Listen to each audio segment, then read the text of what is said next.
Thank you so much. Good afternoon. I am honored to be in the timeless city of Cairo and to be hosted by two remarkable institutions. For over 1,000 years, Al-Azhar has stood as a beacon of Islamic learning. And for over a century, Cairo University has been a source of Egypt's advancement. And together, you represent the harmony between tradition and progress. I'm grateful for your hospitality and the hospitality of the people of Egypt. And I'm also proud to carry with me the goodwill of the American people and a greeting of peace from Muslim communities in my country. Assalamu alaikum.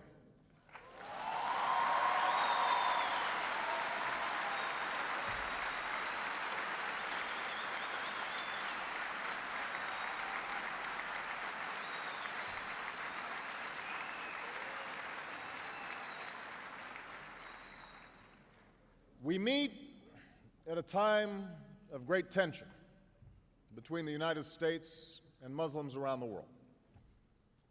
Tension rooted in historical forces that go beyond any current policy debate. The relationship between Islam and the West includes centuries of coexistence and cooperation, but also conflict and religious wars. More recently, tension has been fed by colonialism that denied rights and opportunities to many Muslims, and a Cold War in which Muslim-majority countries were too often treated as proxies without regard to their own aspirations. Moreover, the sweeping change brought by modernity and globalization led many Muslims to view the West as hostile to the traditions of Islam. Violent extremists have exploited these tensions in a small but potent minority of Muslims.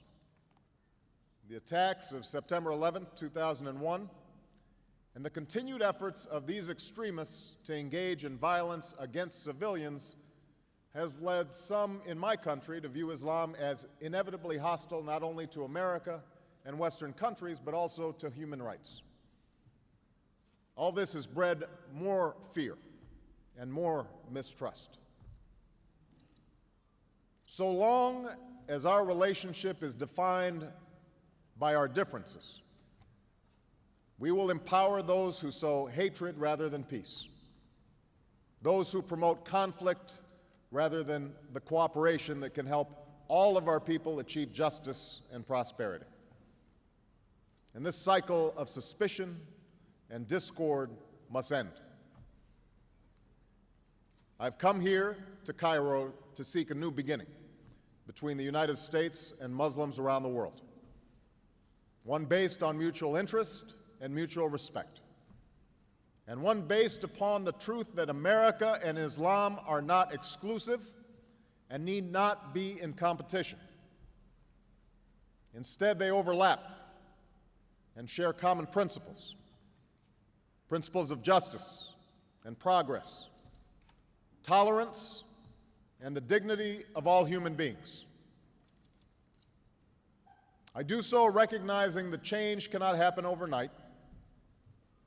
I know there's been a lot of publicity about this speech, but no single speech can eradicate years of mistrust, nor can I answer in the time that I have this afternoon all the complex questions that brought us to this point.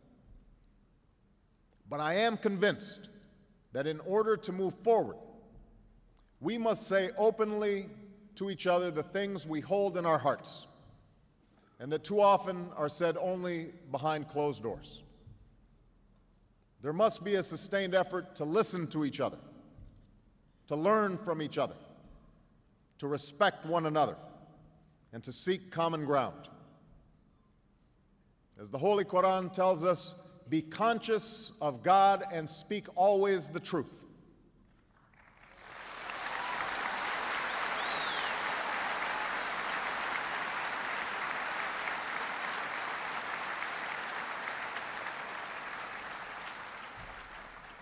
That is what I will try to do today, to speak the truth as best I can, humbled by the task before us, and firm in my belief that the interests we share as human beings are far more powerful than the forces that drive us apart.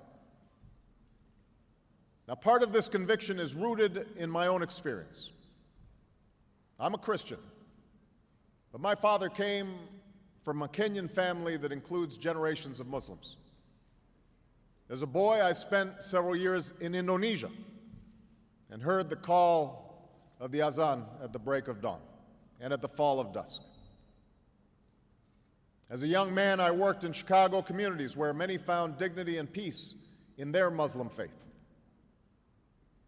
As a student of history, I also know civilization's debt to Islam. It was Islam at places like Uluzar that carried the light of learning through so many centuries, paving the way for Europe's Renaissance and Enlightenment. It was innovation in Muslim communities.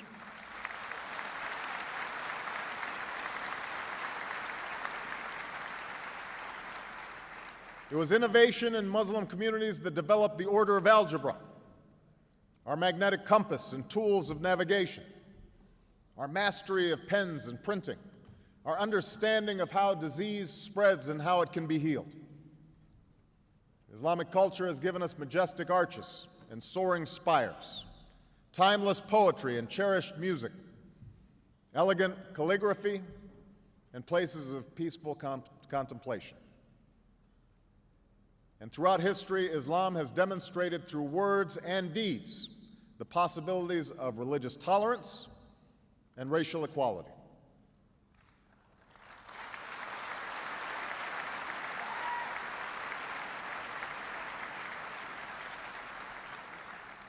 I also know that Islam has always been a part of America's story. The first nation to recognize my country was Morocco. In signing the Treaty of Tripoli in 1796, our second president, John Adams, wrote, "The United States has in itself no character of enmity against the laws, religion, or tranquility of Muslims."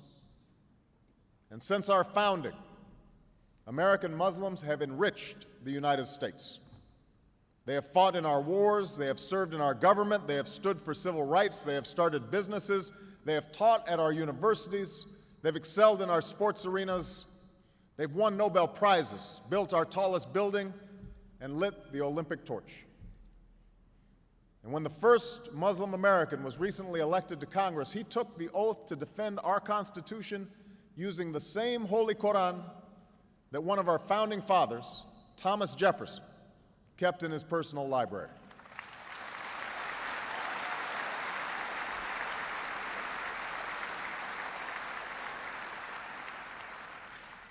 So I have known Islam on 3 continents before coming to the region where it was first revealed. That experience guides my conviction that partnership between America and Islam must be based on what Islam is, not what it isn't. And I consider it part of my responsibility as President of the United States to fight against negative stereotypes of Islam wherever they appear.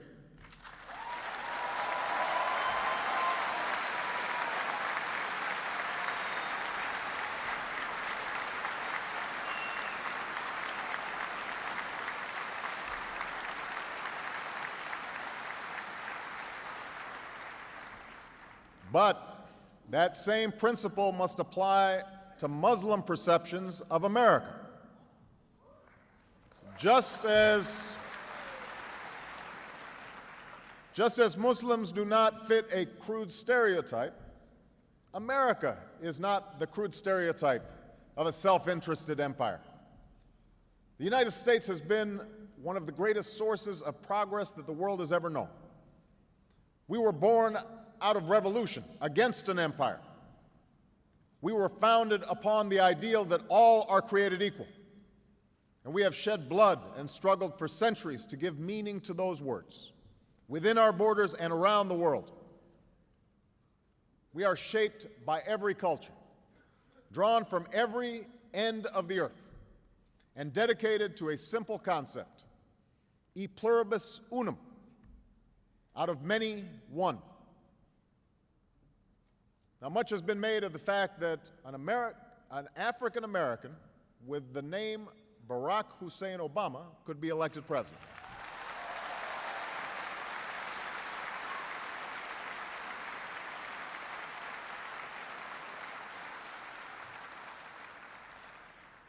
But my personal story is not so unique. The dream of opportunity for all people has not come true for everyone in America, but its promise exists for all who come to our shores. And that includes nearly 7 million American Muslims in our country today, who, by the way, enjoy incomes and educational levels that are higher than the American average.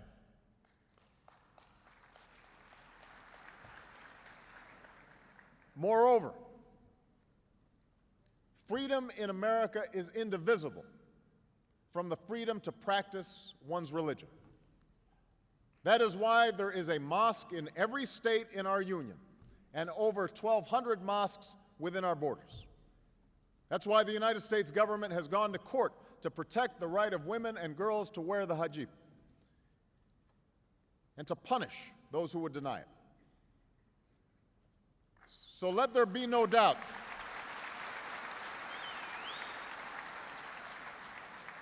Let there be no doubt, Islam is a part of America. And I believe that America holds within her the truth that regardless of race, religion, or station in life, all of us share common aspirations: to live in peace and security, to get an education and to work with dignity, to love our families, our communities, and our God. These things we share. This is the hope of all humanity. Of course, recognizing our common humanity is only the beginning of our task. Words alone cannot meet the needs of our people. These needs will be met only if we act boldly in the years ahead. And if we understand that the challenges we face are shared, and our failure to meet them will hurt us all. For we have learned from recent experience that when a financial system weakens in one country, prosperity is hurt everywhere. When a new flu infects one human being, all are at risk. When one nation pursues a nuclear weapon, the risk of nuclear attack rises for all nations. When violent extremists operate in one stretch of mountains, people are endangered across an ocean. When innocents in Bosnia and Darfur are slaughtered, that is a stain on our collective conscience.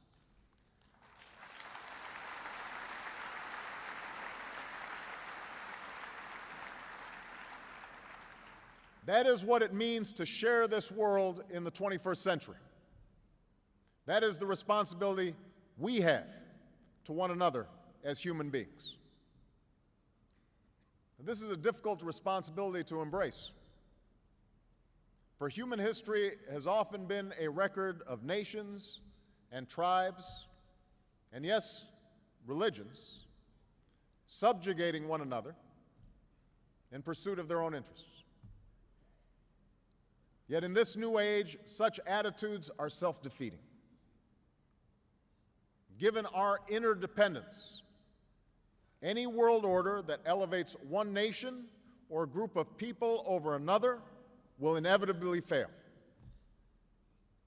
So whatever we think of the past, we must not be prisoners to it.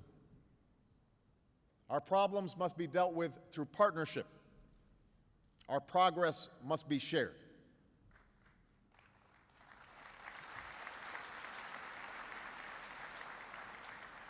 Now, that does not mean we should ignore sources of tension. Indeed, it suggests the opposite. We must face these tensions squarely. And so in that spirit, let me speak as clearly and as plainly as I can about some specific issues that I believe we must finally confront together. The first issue that we have to confront is violent extremism in all of its forms. In Ankara, I made clear that America is not and never will be at war with Islam.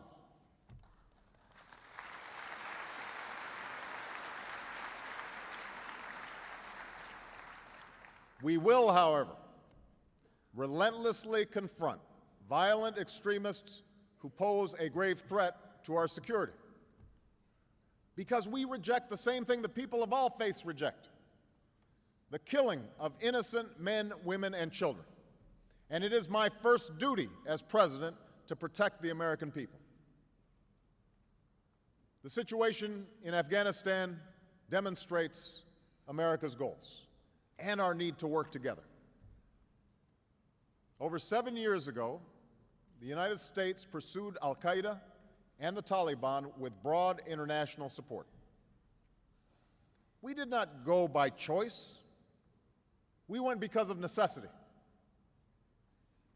I'm aware that there's still some who would question or even justify the offense of 9/11. But let us be clear. Al-Qaeda killed nearly 3,000 people on that day. The victims were innocent men, women, and children from America and many other nations who had done nothing to harm anybody. And yet Al-Qaeda chose to ruthlessly murder these people, claimed credit for the attack, and even now states their determination to kill on a massive scale. They have affiliates in many countries and are trying to expand their reach. These are not opinions to be debated. These are facts to be dealt with. Now, make no mistake, we do not want to keep our troops in Afghanistan. We seek no military bases there. It is agonizing for America to lose our young men and women. It is costly and politically difficult to continue this conflict. We would gladly bring every single one of our troops home if we could be confident that there were not violent extremists in Afghanistan and now Pakistan determined to kill as many Americans as they possibly can. But that is not yet the case. And that's why we're partnering with a coalition of 46 countries. And despite the costs involved, America's commitment will not weaken. Indeed, none of us should tolerate these extremists. They have killed in many countries. They have killed people of different faiths, but more than any other, they have killed Muslims. Their actions are irreconcilable with the rights of human beings, the progress of nations, and with Islam. The Holy Quran teaches that whoever kills an innocent it is as if he has killed all mankind.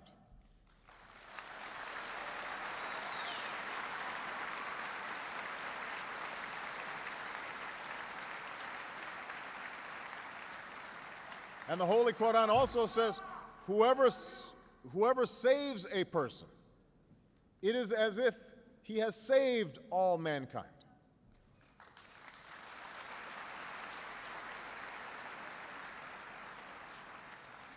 The enduring faith of over 1 billion people is so much bigger than the narrow hatred of a few. Islam is not part of the problem in combating violent extremism. It is an important part of promoting peace.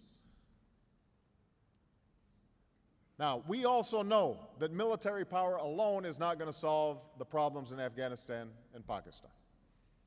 That's why we plan to invest $1.5 billion each year over the next 5 years to partner with Pakistanis to build schools and hospitals, roads and businesses, and hundreds of millions to help those who've been displaced. That's why we are providing more than $2.8 billion to help Afghans develop their economy and deliver services that people depend on. Now, let me also address the issue of Iraq. Unlike Afghanistan, Iraq was a war of choice. that provoked strong differences in my country and around the world. Although I believe that the Iraqi people are ultimately better off without the tyranny of Saddam Hussein, I also believe that events in Iraq have reminded America of the need to use diplomacy and build international consensus to resolve our problems whenever possible.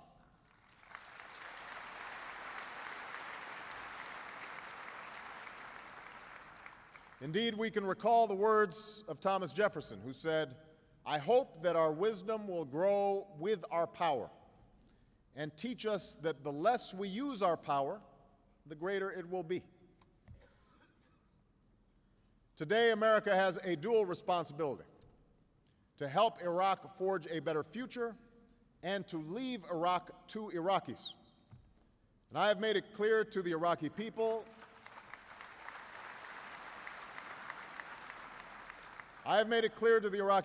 that we pursue no bases and no claim on their territory or resources. Iraq's sovereignty is its own. And that's why I ordered the removal of our combat brigades by next August. That is why we will honor our agreement with Iraq's democratically elected government to remove combat troops from Iraqi cities by July, and to remove all of our troops from Iraq by 2012.